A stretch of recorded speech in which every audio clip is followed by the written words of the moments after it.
계속해서 킹덤 스토리를 살피고 있고요. 사사기를 지나 사무엘상으로 왔습니다. 사사기의 중요한 주제는 그때 이스라엘에 왕이 없었다라는 거고, 그래서 백성들이 자기 소견에 오른 대로 행했다라고 이야기를 하는 겁니다. 그러니 여러분, 그 회복은 뭐냐니까, 사람들이 자기 마음대로 살고 왕이 없는 삶을 살았던 사람들이 이제 제대로 하나님을 왕으로 삼고 자기 소견이 아니라 하나님의 뜻대로 살아가는 삶을 살아낸다면 회복이죠.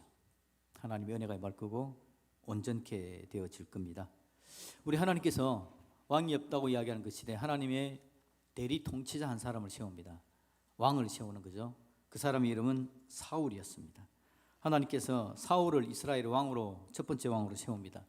사울의 역할은 뭐냐니까 이스라엘을 잘 통치하는 겁니다. 잘 돌보는 겁니다. 잘 다스리는 거죠. 대리 통치자로서. 그래서 이스라엘 백성들 전체가 하나님을 왕으로 섬기게 되면 사울의 역할은 성공입니다. 이스라엘 백성들이 모두가 다 하나님을 예배하고 하나님의 말씀을 듣고 하나님을 왕으로 섬기는 자들이 되면 사울의 역할은, 사울의 사명은 제대로 완수가 되는 겁니다. 그 다음에 우리 지난주 보니까 다윗이 등장을 합니다.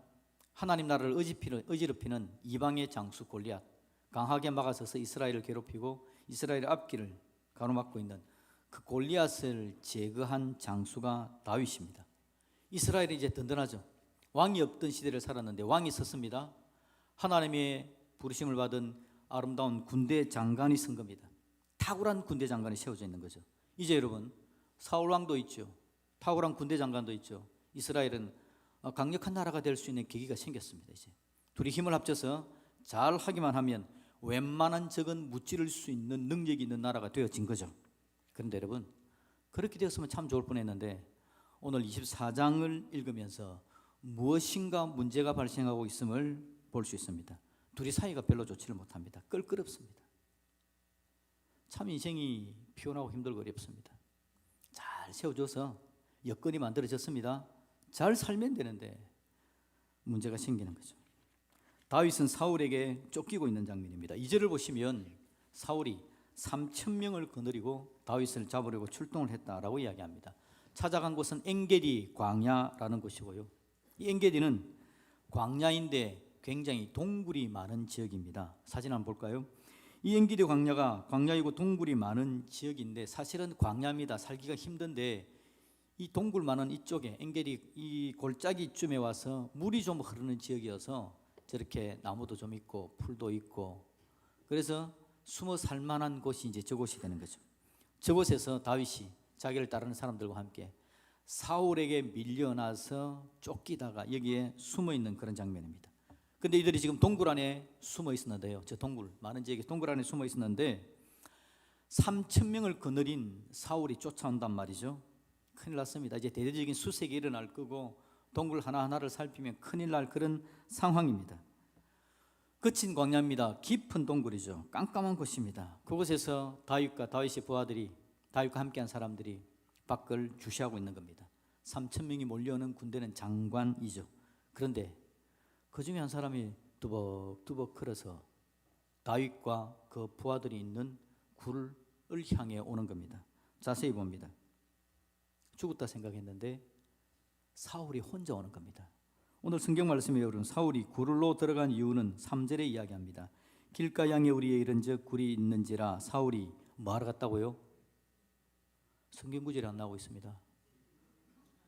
예, 사울이 뭐하러 갔다고요? 뒤를 보러 들어갔답니다. 뒤를 본다는 게 뭐죠? 여러분이 상상하는 그겁니다.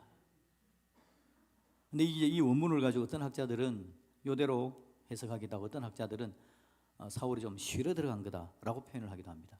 뭘 하러 갔든지 사울은 혼자서 뒤를 보러 지금 다윗과 부하들이 있는 그 동굴 안으로 들어왔다라는 겁니다. 하필이면 다윗과 그 부하들이 있는 그 동굴입니다. 사울왕은 동굴 안에 누가 있는지도 모릅니다. 혼자 들어와서 무방비 상태로 앉아 있는 겁니다. 여러분, 그걸 한번 생각해 보십시오. 캄캄한 곳에 다윗과 부하들이 보고 있는데 사울이 들어와서 뒤처리를 하고 있다. 재밌는 광경 아닙니까? 그런데 여러분, 사실 다윗과 부하들은 얼마나 마음이 졸여 있는지 모릅니다. 그런데 그 광경을 보고는 부하가 이야기하죠. 다윗 대장님, 기회입니다. 하나님이 지금 우리에게 기회를 주신 겁니다. 하나님이 당신의 원수를 당신의 손에 넘겨준 겁니다. 지금 당장 끝내버립시다. 그럼 우리의 고생도 끝입니다. 쫓겨다니지 않아도 됩니다. 이렇게 이야기를 하는 그 장면이 오늘 본문의 이야기입니다. 캄캄한 동굴 속 혼자 들어와 있는 사울왕, 그걸 지켜보고 있는 다윗과 그의 부하들은 옆에서 끝내버립시다 라고 말하는 그 상황입니다. 자, 여러분, 과연 이 캄캄한 동굴 속에서 무슨 일이 일어났을까요? 다윗은 과연 드디어 지긋지긋한 도망자 생활을 끝나고 복수에 성공하고 당당히 일어서는 일을 했을까요? 아니면 무슨 다른 길을 선택했을까라는 겁니다. 캄캄한 동굴 안에서 벌어진 이 긴장감 넘치는 긴박한 상황, 오늘 저와 여러분들의 2026년 상황입니다. 여러분들 앞을 가로막고 있는 문제가 여러분 앞으로 쏙 들어옵니다. 근데 그게 문제 같으면 모르겠는데 여러분 가정에 여러분 아내와 남편이 캄캄한 동굴 안에 이런 모습으로 대치를 하고 있습니다. 이 남자가 나를 괴롭혔다고 생각했는데, 쫓아다닌 줄 알았는데 나의 나와바리 안에 이 남자가 들어왔습니다. 손만 뻗으면 제거할 수도 있을 것 같은.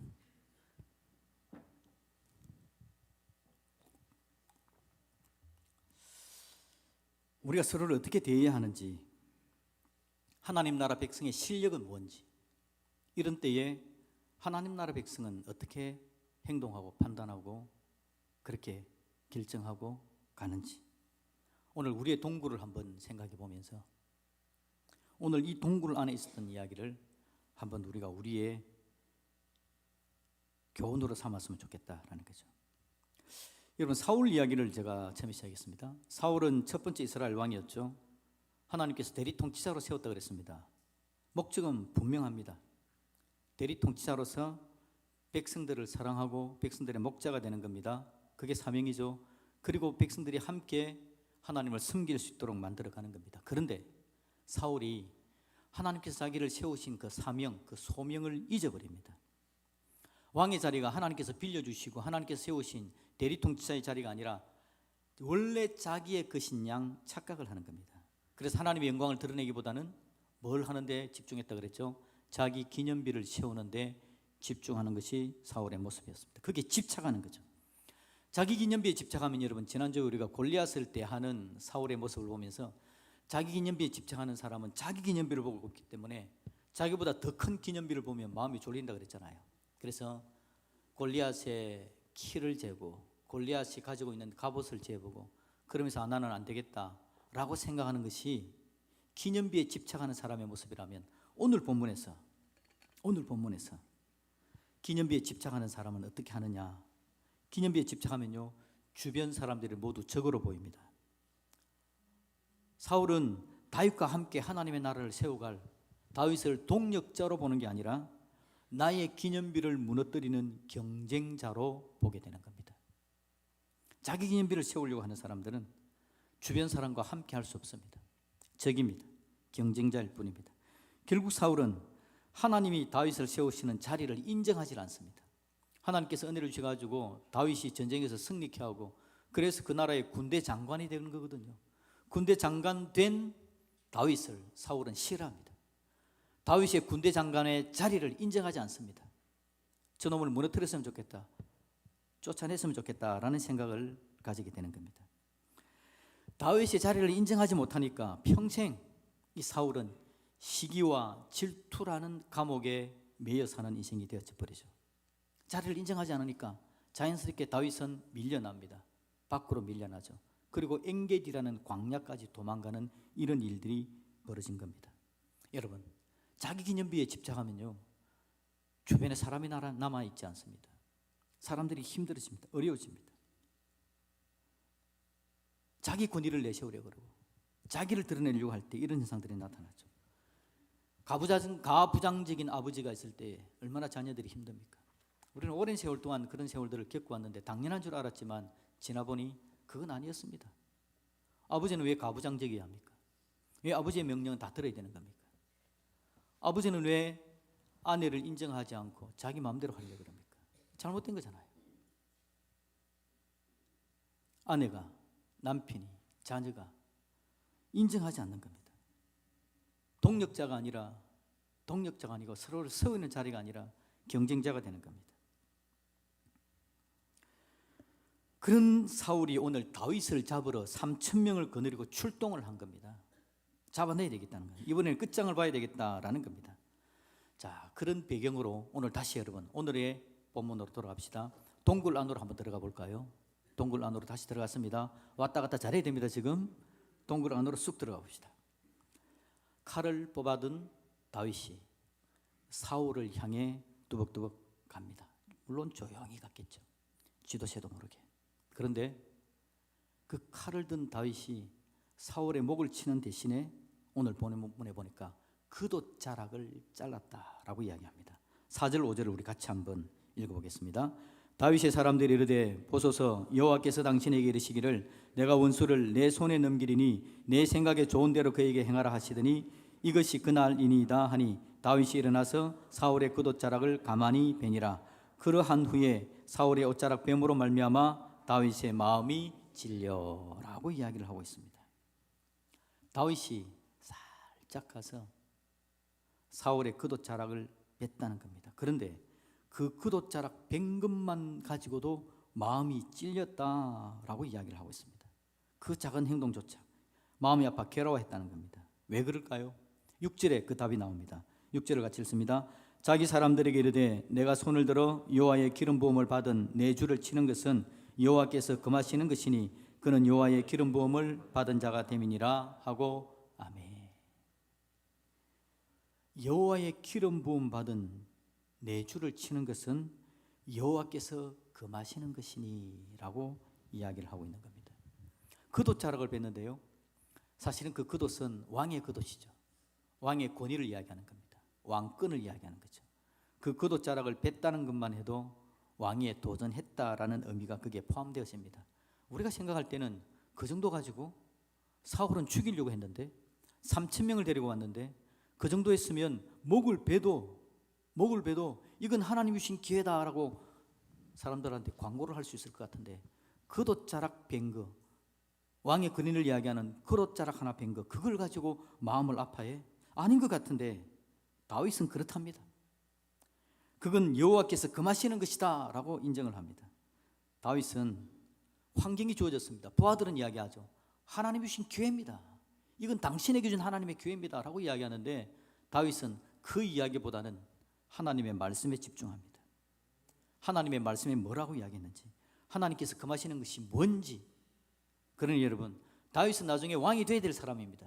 그런데 자기의 사명, 자기의 소명을 이루어가는 방법도 하나님의 방법이어야 된다는 겁니다. 과정도 하나님의 방법으로 가야 되는 거지 마지막만 그렇게 되어서 되는 거 아니다는 겁니다. 어떻게 하든지 왕만 되면 되지 아니라는 거죠. 하나님께서 세우실 때 왕이 되는 거지 자기 손으로 하는 거 아니라는 겁니다.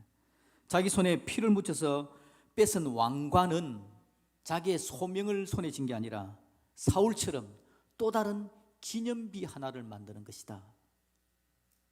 그러니 다윗은 그 방식을 선택하지 않겠다는 겁니다. 가만히 보면 여러분, 사울의 허물이 얼마나 큽니까? 우리가 볼 때 이미 사울은요 탄핵 대상입니다. 이미 탄핵 대상입니다. 이미 드러내야 될 사람입니다. 그런데 여러분, 아무리 왕이 나쁘다 하나 지금 다윗이 이야기하는 건 사울을 세운 사람은 하나님이시라는 거죠. 그래서 사람의 허물보다 하나님의 주권을 더 크게 본 겁니다. 상대방의 부족보다 그를 그 자리에 세우신 하나님의 결정을 더 존중한 겁니다. 그래서 다윗은 하나님의 선한 뜻을 붙들고 하나님 말씀을 의지하시면서 자기의 삶의 걸음을 한 걸음 한 걸음 걸어가는 겁니다. 그 동굴 안에서 왕의 자리를 탐내는 대신에 하나님을 두려워하는 법을 먼저 배웠다라는 거죠. 억울한 상황에서도 하나님의 질서를 지켜가려고 노력한 것이 다윗이었습니다. 그러니 여러분, 하나님 입장에 볼 때 그래, 네가 왕 될 자격을 충분히 갖추고 있구나. 우리의 동굴 안에서 벌어지는 일입니다. 우리의 동굴 안에서 우리는 이야기할 수 있습니다. 기회다, 이건 절호의 기회다. 내가 칠 수 있는 기회다. 내가 일을 쓸 수 있는 기회다. 저 사람이 저렇게 허물이 많으니까 저렇게 허물 많은 사람을 내가 이렇게 대우하는 건 당연하지 않나. 저 사람의 문제만 봐도 하늘에 닿을 듯이 큰데 저 문제를 제거해버리고 문제를 해결하는 게 낫지 않겠나. 우리의 동굴 안에서 수없이 많이 고민하는 일들이죠. 다윗은 오늘 이 동굴 안에서 이렇게 행동했다라고 오늘 성경은 우리에게 이야기합니다. 사랑하는 성도 여러분, 우리는 어떤 사람이죠? 지금 왕 이야기하니까 지금 윤석열 이야기하는 듯한 느낌이 듭니까? 여기서 여러분, 왕은 다른 사람이 아니라 저와 여러분들입니다. 여러분, 베드로전서 2장 9절 볼까요? 베드로전서 2장 9절 같이 한번 읽어봅시다. 시작. 그러나 너희는 택하신 족속이요 왕같은 제사장들이요 거룩한 나라요 그의 소유가 된 백성이니 이는 너희를 어두운 데서 불러내어 그의 기이한 빛에 들어가게 하신 이에 아름다운 덕을 선포하게 하려 하심이라. 아멘. 여기서 너희는 누구를 이야기할까요? 구약에서는 기름 부음을 받은 자, 왕같은 제사장, 왕, 제사장, 선지자를 기름을 부어가지고 그 직을 삼았잖아요. 기름 부음 받은 자들, 중요한 자리입니다. 신약에서는 기름 붓는 대신에 직을 세울 때에 안수에서 세우죠. 목사를 세울 때에, 장로님을 세울 때에, 집사님을 세울 때에 안수에서 세웁니다. 그래서 세 가지 직분이 기름 부음 받은 것이다 라고도 할 수 있습니다. 그런데 여러분, 궁극적으로는요, 이 본문의 이야기는 너희는 목사님, 장로님, 집사님을 이야기하는 게 아니라 모든 성도에 대한 이야기가 바로 이야기입니다. 그러니 여러분, 신약시대에 왕같은 제사장은 다른 사람이 아니라 바로 저와 여러분들이 왕같은 제사장인 줄로 믿습니다. 우리가 기름 부음 받은 사람입니다. 성령의 기름 부음을 받아서 오늘 저와 여러분들이 이 자리에 있는 줄로 믿습니다. 우리에 대한 이야기라는 거죠. 우리에 대한 이야기입니다. 우리의 자리를 어떻게 할 건가? 사울은 다윗의 자리를 인정하지 않았습니다. 사울은 다윗의 자리를 인정하지 않습니다. 오늘 우리의 자리, 목사, 장로, 이 자리만 거룩한 자리인 게 아니라는 거죠. 집에서 자녀를 돌보는 부모의 자리, 학교에서 공부하는 학생의 자리, 직장에서 일하는 직장인의 자리, 교회에서 순장으로 섬기는 자리, 교회의 여러 가지 자리, 어떤 자리든지 그 자리, 주일학교 학생의 자리, 어르신의 자리, 그 모든 자리는 하나님이 성령으로 기름 부어서 배치하신 소명의 자리, 사명의 자리인 줄로 믿습니다. 우리 모두가 다 자기 역할이 있는 겁니다. 가정 안에 가장만 하나님께서 기름 부으신 거 아닙니다. 엄마만 기름 부은 거 아닙니다. 아들도 딸도 할아버지도 할머니도 하나님께서 그 자리에 세워놓으신, 하나님께서 배치하신 귀하고 존귀한 자들이다라는 겁니다. 하나님은 기름 부어 그 사람을 세운 겁니다. 우리 하나님께서 저와 여러분들을 그 자리에 세웠다는 걸 인정할 수 있기를 예수님의 이름으로 축복합니다. 그게 예수 믿는 사람들이 가지는 믿음입니다. 내가 예수 믿고 뭐가 달라졌나? 하나님이 나를 존귀 여기셔서 나를 내 자리에 세워주신 이 은혜를 누리고 있는 게 우리가 예수 믿는다라는 말의 의미가 되는 겁니다. 하나님께서 나를 존귀한 사람으로 세우셨다. 그럼 옆에 있는 사람들이 한번 이야기합시다. 당신은 하나님이 기름 부어 세우신 소중한 사명자입니다. 여러분, 옆에 사람에게만 이야기하니까 자기는 아닌 것 같죠? 자, 자기 손을 자기 가슴에 안고 이렇게 이야기합시다. 나는 하나님이 기름 부어 세운 소중한 사명자입니다. 내가 하는 일이 별거 없는 것 같은데요? 아닙니다. 여러분이 그 자리에 있는 그 자체가 여러분의 사명이고, 놀라운 하나님의 은혜를 다해서 하나님 나라 공동체를 만들어가라고 하나님께 세우신 놀랍고 아름다운 자리인 줄로 믿습니다. 우리가 그걸 기억해야 됩니다. 그런데 여러분, 내 자리가 소중하듯이 누구의 자리도 소중하다고요? 내 곁에 있는 성도의 자리, 남편의 자리가 소중하지만 곁에 있는 아내의 자리, 부모의 자리가 소중하지만 함께하는 자녀의 자리, 젊은 사람들만 중요한 게 아니라 연세를 드신 어르신의 자리, 모든 자리가 다 소중한 자리다. 여러분, 사울과 다윗의 차이는 이겁니다. 사울은 자기 자리만 소중한 줄 알았습니다. 자기 기념비만 세우래 그랬습니다. 다른 사람의 자리를 소중하게 생각하지 않습니다. 인정하지 않습니다. 모든 걸 도구로 쓰는 겁니다. 나의 기념비를 세우는데. 그러나 다윗은 그렇지 않죠. 하나님이 세웠다는 걸 인정하는 겁니다. 여러분, 성경에 자세히 이야기하지 않았지만 다윗을 따라다니는 사람들이 약 400명이었는데 그때 옛날 성경에는 비류들이라고 표현이 되어 있습니다. 가난한 자, 헐벗는 자, 어디 가서 먹고 살 거 없는 자, 이런 사람들이 다윗이 가니까 다윗에게 쫓아와가지고 우리도 좀 같이 있으면 안 되겠습니까? 다윗이 보기에 쓸모없는 자들입니다. 사이즈만 커가지고 400명이 움직이려고 그러면 사울의 안테나에 발격돼가지고 잡아 죽기만 좋은 그런 사이즈입니다. 그 사람들이 없으면요 홀가분하게 도망다닐 수 있습니다. 다윗이 그 400명의 사람들을 다 안아줍니다. 같이 삽시다. 같이 삽시다. 그들의 자리를 인정하는 겁니다. 사울의 자리만 인정한 거 아닙니다. 다윗은 하나님께서 세우신 그 자리를 인정하는 게 다윗의 모습이었다는 거죠. 여러분, 우리가 서로의 자리를 인정한다는 건요 각자의 자리를 하나님께서 세우셨다라는 걸 인정해야만 그게 가능한 겁니다. 나만 하나님이 세웠고 다른 사람은 아닐 거야, 착각하지 마십시오. 나도 하나님이 틀림없이 세우셨습니다. 그런데 내 곁에 있는 사람도 하나님이 세우셨다고요. 여러분, 우리 동굴 안에서 가만히 한번 보십시오. 동굴 안에서 지금 여러분 엄청난 신경전이 펼쳐지고 있습니다. 지금 이걸 찔러야 돼 마라, 이걸 살려야 되나 어떻게 해야 되나, 엄청난 신경전이 벌어지고 있다고요. 거기에서 오늘 우리에게 중요한 게 나만 아니라 내 곁에 있는 사람, 내 앞에 있는 사람도 하나님께서 세우신 자리다.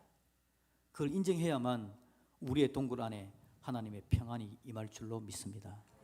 우리 가정에 하나님의 역사가 임한다고요. 혹시 여러분이 살아가는 삶 가운데 피곤하고 힘든 이유가 뭡니까? 못 먹고 못 살아서 그런가요? 우리나라는 절대적인 빈곤은 없는 나라입니다. 물론 여러분 정말 극소수의 그런 분들이 있죠. 그런데 대부분의 사람들은 못 먹고 못 살아서가 아니라 감정이 피폐해져 갔어. 자기 기념비에 대한 문제 때문에 피곤하고 힘들고 어렵고 늘 경쟁하고 자신도 감옥에 갇혀지고 내 곁에 있는 사람도 내 가족도 감옥에 갇혀놓는 일들이 얼마나 일어나는지 모릅니다. 여러분, 우리가 함께 서로를 인정하는 믿음의 사람들이 되시기를 예수님의 이름으로 축복합니다. 여러분, 이 내용이 뭐 심각한 내용은 아닌데 인상을 쓰고 계시네요. 물론 설교자가 인상을 쓰면 회중들도 인상을 쓰게 되는데 뭐 다 제 잘못이긴 합니다. 인상을 좀 펴십시오. 인상을 펴야 되는 이유는 뭐냐니까 인정을 해야 되니까. 인상 쓰고 인정하면 안 되잖아요. 웃으시면서 인정해야 됩니다. 여러분 옆에 가족이 앉아 있으면 너무 좋습니다. 가족의 손을 꼭 잡으면서 존경합니다. 한번 인사합시다. 존경합니다. 존경합니다. 존경합니다. 존경을 해야 되는 이유는 뭡니까? 하나님께서 그 사람을 세웠기 때문에 존경, 존중하는 겁니다. 존경, 존중합니다. 그래야만 세워져 가는 겁니다. 여러분 곁을 존경하고 존중하고 인정할 수 있기를 예수님의 이름으로 축복드립니다. 다윗은 동굴 속에서 자기 힘으로 자기 기념비를 세우려고 하지 않았습니다. 정말 멋있는 기념비를 세울 뻔했습니다. 자기 손으로 악한 왕을 제거해버리고 군중들 앞에 나서서 내가 이런 일을 했다라고 고함을 지르면서 기념비를 세우고 사람들의 존경을 받는 위대한 왕이다라고 떠받침을 받았을지도 모릅니다. 네, 여러분, 그건 또 하나의 쓰러져가는 기념비를 세울 뿐이죠. 그 기념비는 쓰러지게 되어져 있는 겁니다. 다윗은 그 기념비를 세우는 대신에 하나님이 세우신 질서를 존중하고 존경하고 소명의 길을 제대로 걸어갔던 사람이 다윗이었다라는 겁니다. 여러분, 우리 모두가 다 하나님께서 나를 세우셨고 하나님께서 내 곁을 세우셨다 인정하면서 다윗의 동굴 같은 그 신경 쓰이는 그 자리, 그런 일들이 여러분에게 생겼을 때 정말 하나님께서 기뻐하시는 선하고 아름다운 역사를 감당해낼 수 있기를 예수님의 이름으로 축복합니다. 당신의 자리를 인정합니다. 이게 얼마나 중요한지 모릅니다. 옆에 분위기 합시다. 당신의 자리를 인정합니다. 당신의 자리를 응원합니다.